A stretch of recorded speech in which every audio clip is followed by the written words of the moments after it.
Hola and welcome to Latino Book Chat. I am your host, Christianne Meneses Jacobs. We invite you to participate in our conversations with Latino authors, illustrators, and others who share their insights into the book publishing industry. Maria Lopez Twena is an award-winning advertising and marketing executive. Born in Miami to immigrant parents from Spain and Cuba, she was raised in New Orleans. Maria's diverse background has profoundly shaped her storytelling and perspective. Through her story, she aims to empower and inspire children who may feel unseen or unheard. MariVi the Master Navigator series is more than a collection of books. It is a platform for bicultural children who serve as master navigators for their families, often taking on the role of interpreters and cultural bridges. In her book, All Aboard, MariVi is now in third grade, embracing new experiences and challenges as she navigates the ups and downs of growing up. Like many kids navigating life in the U.S., MariVi wrestles with the complexities of assimilation, questioning what it truly means to belong to a culture with its own language and traditions. Latino Book Chat welcomes Maria Lopez Twena. Thank you for chatting with us. Thank you for having me. I'm so excited to dive into your book. It's really a nice series, so let's get started. So for those who haven't had the pleasure of reading MariVi, All Aboard, could you give us a brief overview of what the book series is about and who MariVi is? Sure. Yeah, thank you. And thank you for the introduction. MariVi is a primary school grader, as you mentioned, and her real name is Maria Victoria de la Paz Abascal. But her teacher cannot pronounce that, so she calls her Mary Paz her first day of school. And that's the first culture shock MariVi has, where she realizes, I need to be different to show up here. And the inspiration for the whole series is pretty much based on my background, not so much that it's autobiographical, but I did grow up in the South, as you mentioned, and there were not many Hispanics in our neighborhood, actually none in our neighborhood. So it was a very Latino household with Spanish on the inside, and the ethos or the values of collectivism were taught at home. So it's all about family and community. And then we'd step out the front door, and we were in an American society where the values were all about self-reliance and independence, not interdependence. And I think that culture clash really informed my upbringing. And so the series is a byproduct of understanding and recognizing that children of immigrants have a different story to tell and a different narrative. Our experiences are not like those of non-Hispanic Americans. And the series starts with her teacher calling her Mary because she couldn't say the whole name, and she shortens her last name and just calls her Mary Paz. And I started thinking about all the things I know children go through as they're growing up, and I think, it's so important that they see themselves in the media and in literature authentically, letting literature reflect back their life experiences, because we all know that that's how we feel validated, and we feel that we are part of the fabric of society versus an outsider. So the series is to date 4 books, the new one, All Aboard, and each book has a video, and it's an animated video, and they last about 10 minutes each, and you can find them on YouTube, but it's basically the story coming to life. So this is a longitudinal book series in the sense that it follows MariVi from first grade and her experiences in primary school, and as she matures, the experiences are pretty much universal truths that all children of immigrants go through, but it's a way of crafting the stories so that the children feel like they are really seeing themselves and get a sense of belonging. And I think it's really important for all children, especially now. I am an immigrant too. I wasn't born in this country. And when I mentioned about how our bicultural children serve as master navigators for their families, I identify with that because I used to be the interpreter for my parents. Right. Yeah. And yeah, it took a while to come up with the name. I definitely wanted it to be aspirational, as well as the kids seeing themselves, but I wanted to make it positive. So we do play that role of interpreter and translator. And at the highest level, what we're doing is navigating for our relatives that don't speak the language nor understand the culture. And I thought if we call her the Master Navigator, it just creates something super positive, almost like a superpower, which it is, but as children, we don't realize it. It takes us getting through adulthood to realize that that has been our superpower. And it's a big responsibility.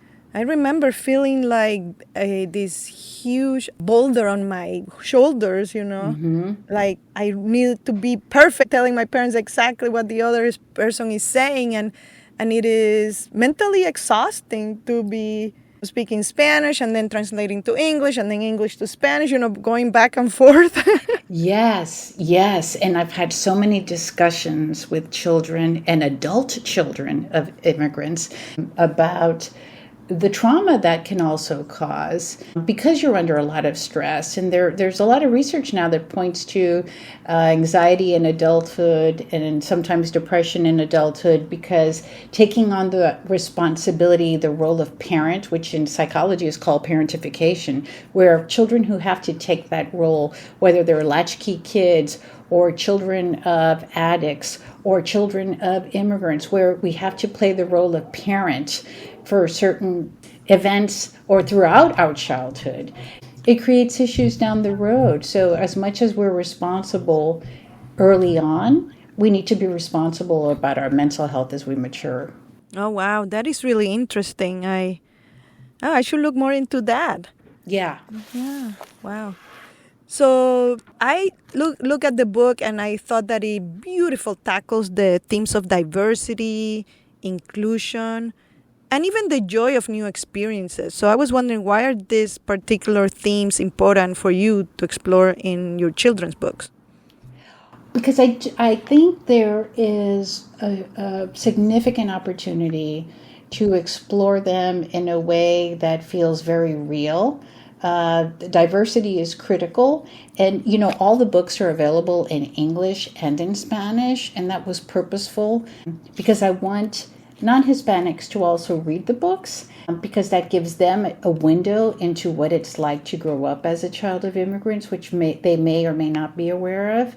Also, I wanted the children who many times are English dominant to be able to read them and to have their parents read them in Spanish at the same time, because to your point, a lot of us grow up with this need to be perfect because our translations and our interpretations need to be perfect. And that kind of then expands throughout all aspects of our life. And, none of us are perfect. We all make mistakes. And again, that ties back to that parentification and the issues that come with that, right? Yeah. So the part about inclusion, the part about being seen, I want the parents to be seen too, which is why there's a version in Spanish, and I want the books to serve as a bridge between the parents and the child. Having grown up here, I know from personal experience that we kept a lot from our parents, A, because we didn't think they'd understand, B, because we knew culturally they wouldn't appreciate whatever event had happened that day. And there's a lot of protection of the parents. Because that happens, the kids don't share a lot of what their school day was really like. And in many instances, as they mature, their school and their experiences in life, they're really completely different than the ones their parents had. So they can't really use them many times as pillars for them to guide them, right? So it's not just navigating language and culture, it's navigating how do I apply for college, how do I apply for a grant, how do I apply for financial aid. There's a whole bunch of navigation that we have to do in our lives that many times we don't have the parental support that we need. So it's really about inclusion, understanding, cultural discernment, reflection, validation, making kids feel they're not alone. That was really my goal, and that they're not outsiders. MariVi makes everyone feel like an insider, especially children that are going through these experiences. Yeah, she really does that. I love MariVi. I think she's a great character, and and she encounters other characters and situations in her journey. So can you elaborate on how these interactions serve to teach young readers about embracing differences and making new friends? Yeah. So a couple of things. She has a lot of empathy for outsiders because she recognizes she's an outsider in her first day of school. People chuckle when sometimes teachers can't pronounce a name, but Yeah. but what you're telling the child in the deepest level is you can't come here as you are.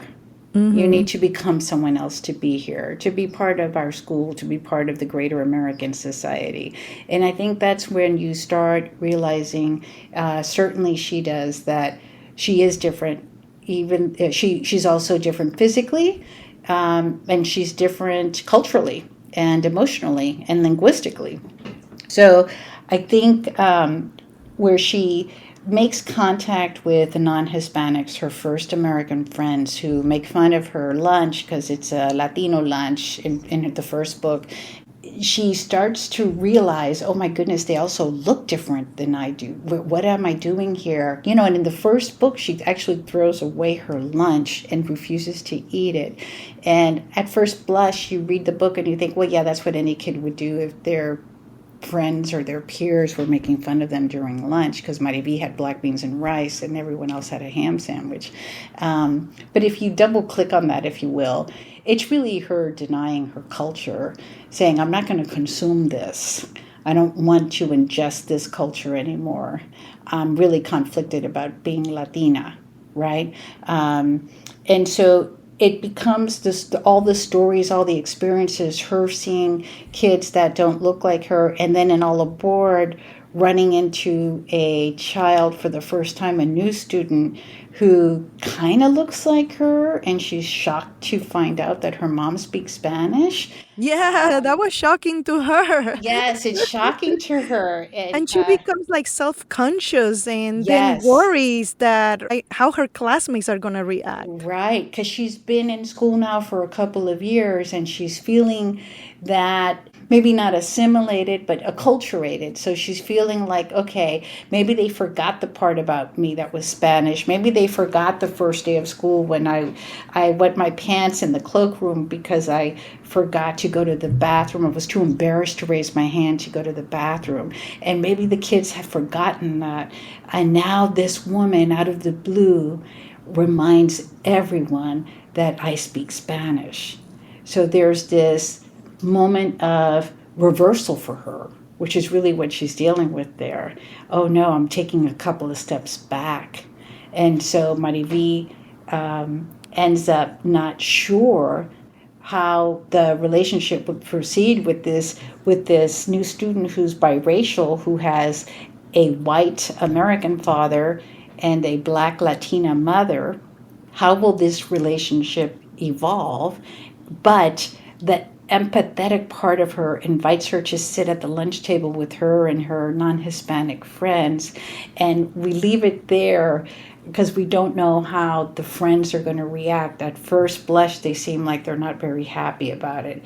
So it's about our natural instinct to not embrace those that are different from us and maybe not have the empathy we all need to have. And this, birds of a feather, flock together. So I'm going to stay with people who know me, know my culture, know my language. And this now becomes a point of conflict for MariVi. I know there's some parents and educators who are listeners of the podcast. So I wanted to tell them what kinds of conversations do you hope MariVi, the series, will spark between the children and their teachers or their parents? Oh, great question. Yeah, I want her to spark authentic conversations about culture and language so that there's a greater understanding between the parents and the children. And so the parents can have a better understanding of what the children's day-to-day is, and for the children to have better support at home and to feel like they can share the reality of the day to day. You know, there's a lot of guilt tied being to a child of immigrants. Many times we're reminded that our parents maybe left their home country to give us a better life because there was a political situation. They wanted us to be free, whatever the impetus to come to the US, right? And so the children already are dealing with feeling like an outsider and so many issues at school, especially in school environments where there isn't a lot of diversity, that when they come home and don't have a vehicle to express that because they're worried, then what will that do to my parents? They came here for me. Oh my goodness, I can't share this. There's a whole bunch involved in the not sharing. And then it starts creating a lot of white lies. In one of the books, Weekend Ways, the sister has a sleepover, which we all know is like dropping a nuclear bomb on a Latino household to add feeling, well, she's not going to feel well at Yes. the party to leave. And that's a white lie, but I think a lot of children of immigrants end up doing things like that because they don't want to say, culturally, my mother doesn't understand, nor my father, what it means to have a sleepover. It's almost a rite of passage here, but it's not in their home country. And many times they don't have the lexicon to even put that into words. They just know it's another moment of feeling like an outsider. It's an alien concept and it's taken personally. How dare you want to sleep somewhere else when you have a home? And Latino parents are going to say, no, no, no. And now if they get the book Weekend Ways, they can read it, they can watch the episode on YouTube, and the parents can read it in Spanish, and then they can understand, okay, this is cultural. I want you to tell us more about your video series. Oh, sure, yeah. So as I started writing the books, I wanted her to be animated, maybe for my own experience. I just wanted to see her come to life, but I didn't want her to be threatening or for all kids not to be able to see themselves. So I thought I just wanted to do it via animation. So I did the first one with 2D animation, and it's just 10 minutes and it follows the storyline. And then I did the second one and then the third one. And I'm getting ready to do this fourth one with All Aboard. And I thought, let me just put this on YouTube and see if I get a reaction. And I literally put it up a little over 2 years ago. I started posting them, and we have over 120,000 subscribers to the YouTube channel. Oh my God, that's fantastic. Congratulations. That's so exciting. Yeah, thank you. Oh, you'll love this, Christianne. We did a video during 4th of July, just a short video that we ran on TikTok. Now, if you grew up with a lot of Latinos, when you're at the supermarket, your mom, in my case, had a lot of coupons and wanted us all to find the right coupon. If you didn't get the right thing, she'd send you back. No, it has to be 2-ply. It can't be 1-ply. And you'd go back and no problems shouting your name. And, you know, in many cases, when we get our full name, it's Yes. that. So in the story, the mom is asking her to get something else. And so she shouts, Maria Victoria de la Paz Abascal, screams her name. And MariVi is mortified because she doesn't know if school friends are around hearing her, right? Reminding people that she's different. And as the story continues, she runs into Mario the butcher, who happens to be Latino. This is her mom's only opportunity in the outside world to speak Spanish. So again, Mario is, hola Mario. She's not happy about having to have this situation, but there's a non-Hispanic American standing next to the mom, and he says, "Speak English. We're in America." Oh, wow. And that little snippet had 250,000 views in 2 days. That's amazing. It was incredible. And I just think, I think it's multiple things. I think we've all experienced this. And I also think it's a sign of the times. And I just think there's just a lot of opportunity to, again, reflect the reality of feeling like an outsider, even at the supermarket. And being grateful that your mom doesn't speak English when comments like that are thrown her way. Right? Yeah. Oh my God. Yeah. What has been the response from the children? It's always surprising to me, to be perfectly honest, about who the books touch. I was reading at a school in Louisiana last year, and I asked about how many children are bicultural, and I explained what that meant. And I said, how many have a parent that's born in another country? And two really funny things happened. These were third graders, and one little boy in the front started raising his hand, pick me, pick me, pick me. And he didn't look Latino, or like he was foreign in any way. And I said, what's your name? And he said, John. I said, John, do you have a parent from another country? Yes. I said, what country? And he said, Minnesota. Oh my. I That's hilarious. thought it was so funny. And then there was a girl in the back of the class, which was not ethnic, had blonde hair, blue eyes, and she kept raising her hand. I said, are you bilingual? And her response was, no, I am MariVi. I said, really? What makes you identify with MariVi? She said, my father died when I was 1, and my stepfather is from Saudi Arabia, and he speaks Arabic at home all the time. I am MariVi. And it touched me Oh. so deeply, so deeply. Oh, wow. What self-awareness. That's amazing. Yeah, it touched me so deeply because you never know who's going to get impacted by this story. And I thought it was very interesting. So you're going to read a scene from your book? Tell us about it and why you chose it.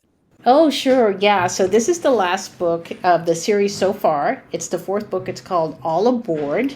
It's available in Spanish and English, and it's called All Aboard. MariVi is feeling pretty acculturated, pretty accepted, is hoping that her friends have forgotten that she is Hispanic, and she meets a new friend, and her friend's name is Miriam, which is the Hebrew version of Mary or Maria, and her friend is also Jewish on her father's side, but MariVi doesn't know that yet, right? So it's called The Arrival of Miriam.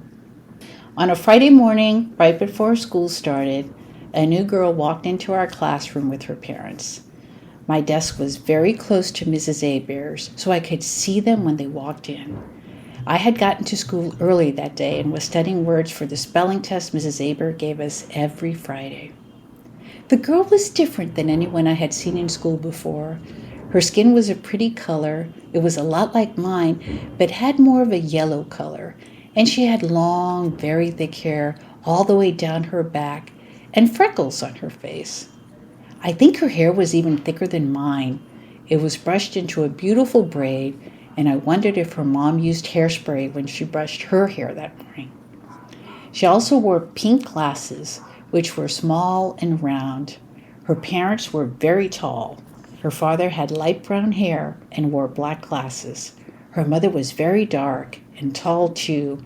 She had big eyes, beautiful white teeth, and wore a dark skirt with a light sweater. Her hair was cut straight all the way around her head from ear to ear and was much curlier than mine. And she wore pretty earrings and lots of bracelets on her left arm. Mrs. Aber presented Miriam to the class along with her parents, Adela and Rob. She said Miriam would be joining us next year in school, but was in town this week, so her family had decided to visit the school. Miriam's last name was Cohen. Mrs. Aber said, "Class, this is going to be our new student I told you about. Please make her feel welcome. Miriam Cohen." All the students clapped loudly. I looked at Karen and Debbie and Joseph and Steve as they were watching Miriam and felt like I did my first day of school. I secretly hoped Miriam wasn't feeling like she didn't belong in school like I had in first grade. She kept looking at the floor and not at us. And then Mrs. Aber looked at me and said, "MariVi, I think you will see that you and Miriam have a lot in common." I didn't know what she was saying. Was she saying that I look like Miriam because we were darker than the other kids? I just know that I felt pain in my tummy and felt like I was going to cry because now all my friends and classmates were staring at me, not Miriam. I felt like I was in first grade again. Then just when I was going to lower my head to act like I was studying, Miriam's mom, Adela, took a couple of steps closer to my desk, lowered herself so that her face was looking right at mine, and said, "Buenos dias, MariVi." Good morning, MariVi. I thought that kind of would be a good spot to read. Oh my goodness. She's so confused at this point. She's asking herself, what's going on here? Exactly. What is going on here? Why is she speaking Spanish? And she's just processing all of it. But deep inside, what's happening is this moment reminds her, you're actually Latina everywhere, not just at home. So what's new for MariVi? Should we expect more adventures? Tell us. Yes, absolutely. I really want to keep writing these till she gets through 8th grade. I want it to be a series that just follows her. There are so many things that happen to us when we're growing up, right? And a lot of events, from dating to girls getting their period to you name it, right? All of this is part of growing up, and just making sure that we can highlight where there's confusion, where there's misunderstanding.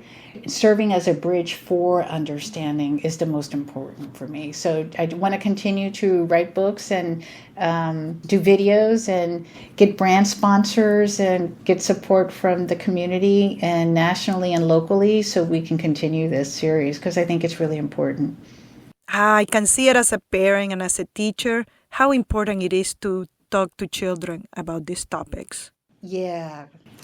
They can find the books, and if they want additional information, they can reach out to MariVi at We Are MariVi. The book is All Aboard MariVi by Maria Lopez Twena. If you enjoyed the show, please follow Latino Book Chat on your favorite streaming platform. And if you like Latino Book Chat, please write a positive review on Apple or Spotify. Maria Lopez Twena, thank you so much for chatting with us today on Latino Book Chat. It has been a pleasure to have you on the show.